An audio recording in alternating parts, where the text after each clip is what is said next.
Hello guys, welcome to career media once again. My name is Gulshan Shah और आज हम बात करने वाले हैं कि नीट पीजी 2021 काउंसलिंग जो अब कभी भी स्टार्ट हो सकती है। एक्चुअली उसकी स्केड्यूल कभी भी आ सकती है। So at the time of counselling कौन कौन से डॉक्यूमेंट्स हैं जिनकी आपको ज़रूरत पड़ेगी, और काउंसलिंग के दौरान अगर आपको सीट मिल जाती है तो फिर एडमिशन के टाइम पे आपको कौन कौन सी डॉक्यूमेंट्स की ज़रूरत पड़ेगी। So all those documents and certificates which are mandatory for you to get arranged. कौन कौन से ऐसे डॉक्यूमेंट्स या सर्टिफिकेट्स हैं जो आपको अरेंज कर लेनी चाहिए, बिकॉज दीज डॉक्यूमेंट्स और सर्टिफिकेट्स अगर आपके पास नहीं हुए eight the time of counselling या टेकिंग एडमिशन, तो फिर आपको आपकी एडमिशन हो सकता है ना मिले। सो you have to arrange all these documents and certificate. Let's see कि कौन कौन से documents and certificates हैं and why I am publishing this video before counseling, क्योंकि ये जो समय मिला है, ये जो time मिला है, you have to utilize this time and you have to get ready with all these documents, right? So आपको तैयार रहना है कि आपके पास सारे डॉक्यूमेंट्स अवेलेबल हो, सो दैट काउंसलिंग में आपको ज़्यादा भागने दौड़ने की ज़रूरत ना पड़े और आपको ज़्यादा इधर उधर आपके लिए चीज़ें जो है वो बहुत ही ज़्यादा हेक्टिक ना हो। So let's start the video. सबसे पहले बात करेंगे क्या क्या डॉक्यूमेंट्स की ज़रूरत पड़ेगी। सो एनबीई की जो एडमिट कार्ड आपके पास है, वो एडमिट कार्ड की आपको ज़रूरत है। एक बात का ध्यान रखें, एडमिट कार्ड और एप्लीकेशन फॉर्म जो आपने फॉर्म फिलअप की थी एनबीई पे फॉर एग्ज़ाम के लिए जो फॉर्म फिलअप की थी, उसकी जो एप्लीकेशन फॉर्म है उसकी डाउनलोडेड कॉपी आपके पास होनी चाहिए पीडीएफ फॉर्मेट में। At the same time admit card जो है पीजी 2021 के लिए एग्ज़ाम के लिए जो एडमिट कार्ड मिलती है, उस एडमिट कार्ड की पीडीएफ कॉपी आपके पास एक होनी चाहिए। ये जो डॉक्यूमेंट्स मैं आपको बताने जा रहा हूँ, इनको आप मल्टीपल प्लेसेस पे सेव कर लें। ये बहुत ज़्यादा ज़रूरी है, क्योंकि अगर आप इसे सेव नहीं करेंगे तो ये डॉक्यूमेंट्स आपको आगे टाइम पे ज़रूरत पड़ेगी, और आपके पास नहीं होगी तो ऑब्वियसली आप जो है आइदर काउंसलिंग अटेंड नहीं कर पाएंगे या तो फिर आप एडमिशन नहीं ले पाएंगे। तो एडमिट कार्ड और जो एप्लीकेशन फॉर्म है उसकी पीडीएफ आपके पास डाउनलोड होगी, उसे आप मल्टीपल प्लेसेस पे सेव कर लें, लाइक ईमेल आईडी पे भेज लें, गूगल ड्राइव पे सेव कर लें, एक दो जगह फोल्डर बना करके आप सारे डॉक्यूमेंट्स को सेव कर लें, क्योंकि ये जो एडमिट कार्ड और जो डॉक्यूमेंट्स हैं इनकी ज़रूरत आपको काउंसलिंग में पड़ेगी।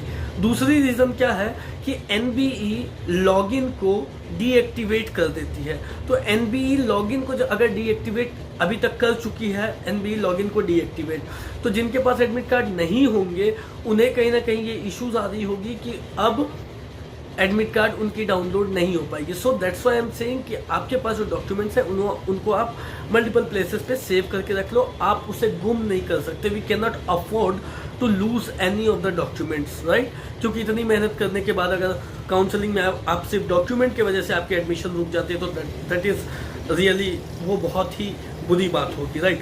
तो सबसे पहले एडमिट कार्ड, एनबीए की जो एडमिट कार्ड है उसे आप अरेंज करके मल्टीपल प्लेसेस पे सेव करके रख ले। That will help you in counselling. इस एडमिट कार्ड की ज़रूरत आपको काउंसलिंग में भी पड़ेगी, रजिस्ट्रेशन करते टाइम भी पड़ेगी, eight the time of taking admission जब आपको सीट अलॉट होगी तो एडमिशन जिस कॉलेज में मिलेगी उस एडमिशन के टाइम में भी आपको ये एडमिट कार्ड शो करनी है, right?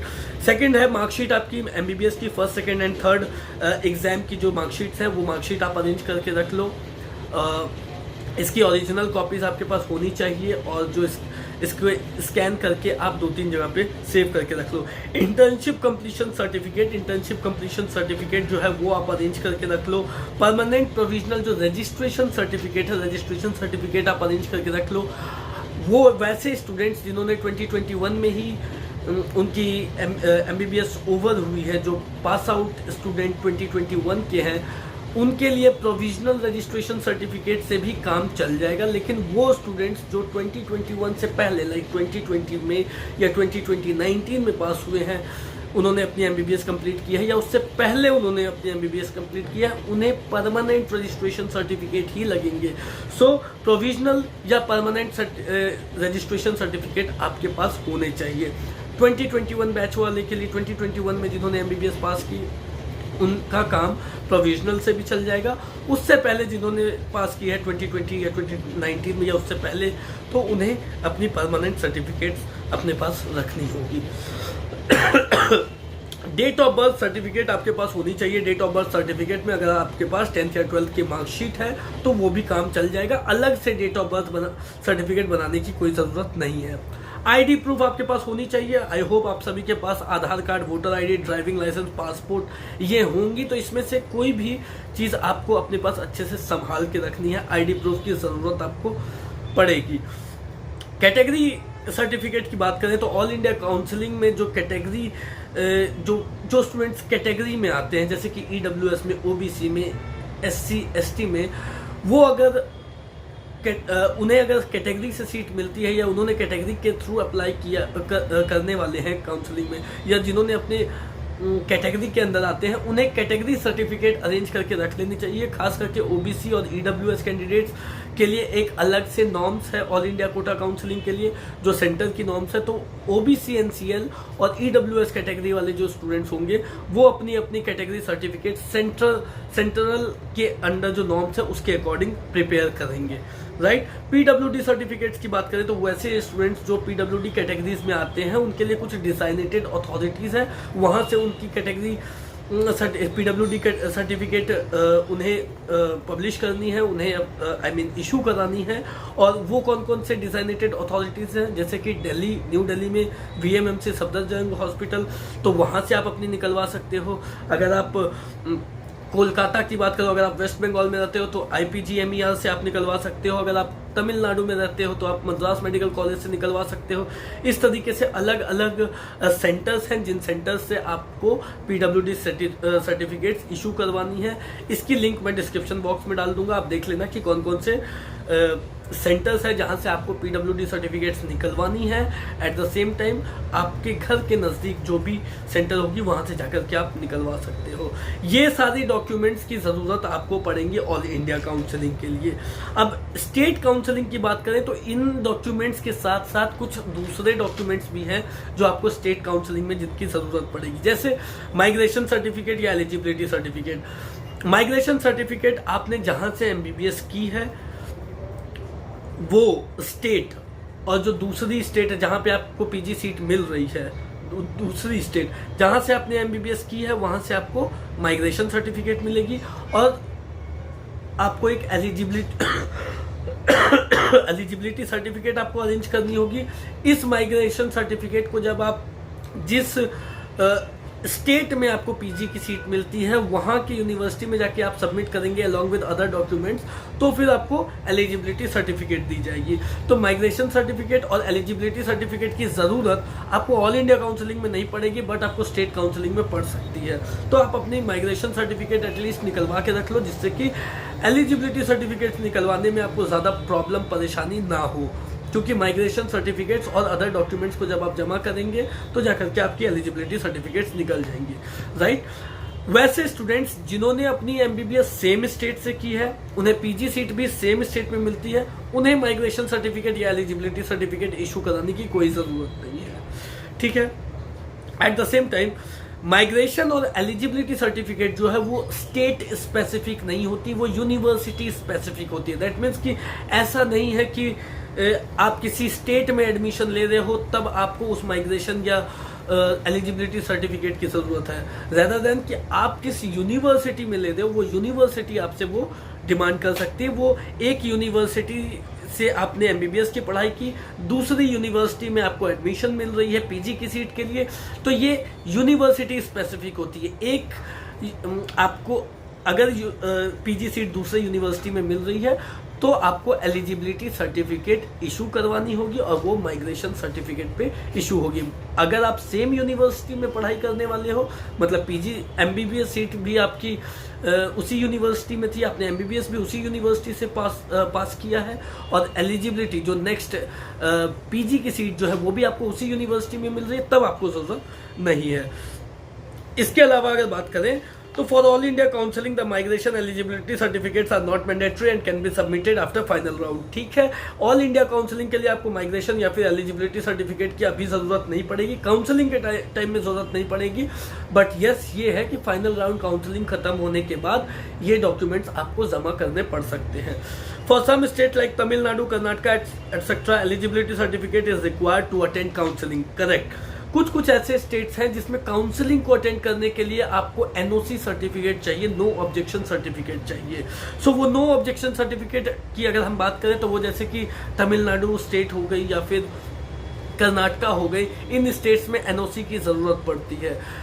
Tamil Nadu MGR university, Karnataka केईए, तो इन यूनिवर्सिटीज़ में अगर आप एडमिशन लेने जा रहे हो तो आपको एनओसी, नो ऑब्जेक्शन सर्टिफिकेट की ज़रूरत पड़ सकती है at the two attend the counselling को अटेंड करने के लिए। अब ये नो ऑब्जेक्शन सर्टिफिकेट आपको कहाँ से इशू होगी? ये जब आपकी काउंसलिंग होने वाली होगी स्टेट की, जिस स्टेट को आप अटेंड कर रहे हैं, उसी टाइम में ऑनलाइन आपके लिए एक लिंक दी जाएगी।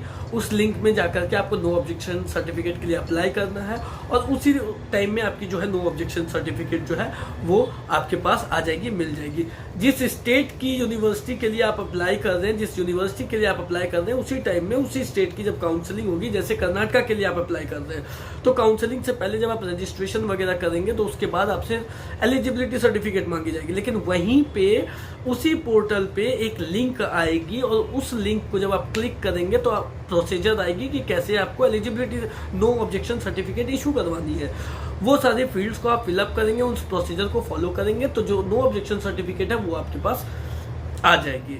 तो इसके लिए कहीं इधर उधर जाने की जरूरत नहीं है, वो ऑनलाइन ही हो जाएगी। कब? At the time of counselling, right.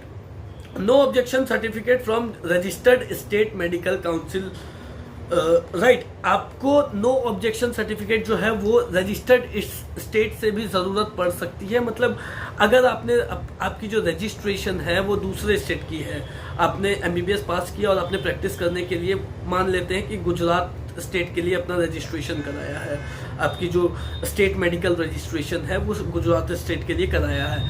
अब आपको पीजी सीट मिली दूसरे स्टेट में, कर्नाटका में, तो आपको एक नो ऑब्जेक्शन सर्टिफिकेट रजिस्ट्रेशन के लिए नो ऑब्जेक्शन सर्टिफिकेट आपको इशू करानी होगी, जो आपको एडमिशन के बाद ज़रूरत पड़ेगी। जब आपकी एडमिशन हो जाएगी, मान लेते हैं पीजी सीट आपको कर्नाटका में मिली, कर्नाटका में आपने पीजी सीट ली, तो उसके बाद एडमिशन जब आप ले लोगे तो एडमिशन के बाद आपको अपना जो स्टेट मेडिकल रजिस्ट्रेशन है वो आपको उस स्टेट में करानी होगी। तो ये एडमिशन के बाद की प्रोसेस है, ऑनलाइन ही ये भी रजिस्ट्रेशन होगी। गैप सर्टिफिकेट, कुछ कुछ स्टेट्स हैं जो गैप सर्टिफिकेट मांगते हैं, जैसे महाराष्ट्र और कर्नाटका।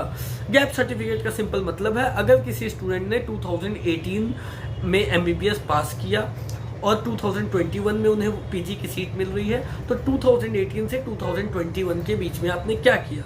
वो सिंपल आप नोटरी में जाओगे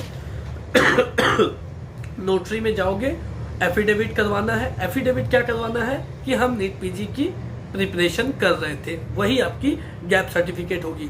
कब से कब के बीच में आप पीजी की प्रिपरेशन कर रहे थे? 2018 एमबीबीएस पास करने के बाद 2021 तक हम पीजी की प्रिपरेशन कर रहे थे। तो ये सिंपली एक गैप सर्टिफिकेट बनती है जो नोटरी से बन जाती है, एफिडेविट फॉर्मेट में सिंपल रहती है, और ये एट द टाइम ऑफ जब आपकी काउंसलिंग होगी तो वहीं पे आप देखोगे कि आपकी बन भी जाएगी या फिर आपको नोटरी से जाकर के बनवा लेनी है। तो ये जो सर्टिफिकेट्स है ये स्टेट स्पेसिफिक है, इनकी ज़रूरत आपको, जो मैंने अलग से डॉक्यूमेंट्स बताए वो आपको स्टेट स्पेसिफिक है। वो अलग अलग स्टेट की अलग अलग डिमांड होती है। अब कुछ स्टेट्स मांगते भी हैं, कुछ स्टेट्स नहीं भी मांगते हैं, ठीक है। बट स्टिल जो ऑल इंडिया कोटा काउंसलिंग के लिए डॉक्यूमेंट्स है वो कॉमन है ऑल इंडिया के लिए भी और वो कॉमन है स्टेट के लिए भी, राइट। अब है कि इन डॉक्यूमेंट्स की ज़रूरत आपको कब पड़ेगी? तो एक तो जो ऑल इंडिया काउंसलिंग के लिए आपको इन डॉक्यूमेंट्स की ज़रूरत नहीं पड़ेगी। ऑल इंडिया काउंसलिंग के बाद आपको इन डॉक्यूमेंट्स की ज़रूरत पड़ेगी, राइट। ऑल इंडिया काउंसलिंग के लिए बाद जब आप एडमिशन लोगे तो उस टाइम में आपको इन डॉक्यूमेंट्स की ज़रूरत पड़ सकती है। और स्टेट काउंसलिंग की बात करें तो कुछ स्टेट्स हैं जो कि अपनी डॉक्यूमेंट वेरिफिकेशन ऑनलाइन करवाते हैं। स्टूडेंट्स को डॉक्यूमेंट वेरिफिकेशन के लिए ऑफलाइन वेन्यू प्रोवाइड की जाती है और वेन्यू पे आकर के उन्हें अपने डॉक्यूमेंट वेरीफाई करवानी होती है। तो स्टेट्स काउंसलिंग के लिए इन डॉक्यूमेंट्स की ज़रूरत आपको काउंसलिंग अटेंड करने के लिए पड़ सकती है, लेकिन ऑल इंडिया काउंसलिंग के लिए इन डॉक्यूमेंट्स की ज़रूरत आपको काउंसलिंग के बाद पड़ेगी, ठीक है, मतलब ओरिजिनल डॉक्यूमेंट जब आप एडमिशन लोगे तो उस टाइम में आपको देनी पड़ेगी, राइट। तो इस बात का ध्यान रखें कि ये जो डॉक्यूमेंट्स हैं ये आप स्टेट या फिर ऑल इंडिया कोटा काउंसलिंग के लिए ज़रूरी है। इन डॉक्यूमेंट सर्टिफिकेट्स को आप अरेंज कर लो, जिससे कि ये जो टाइम है ये आप यूटिलाइज कर पाओ, और जब काउंसलिंग स्टार्ट हो तो आप इन डॉक्यूमेंट्स के साथ प्रॉपरली रेडी रहो। इस वीडियो में फिलहाल इतना ही। मिलते हैं नेक्स्ट वीडियो में कुछ और अपडेट्स के साथ। तब तक के लिए have a nice day, thank you so much and all the best.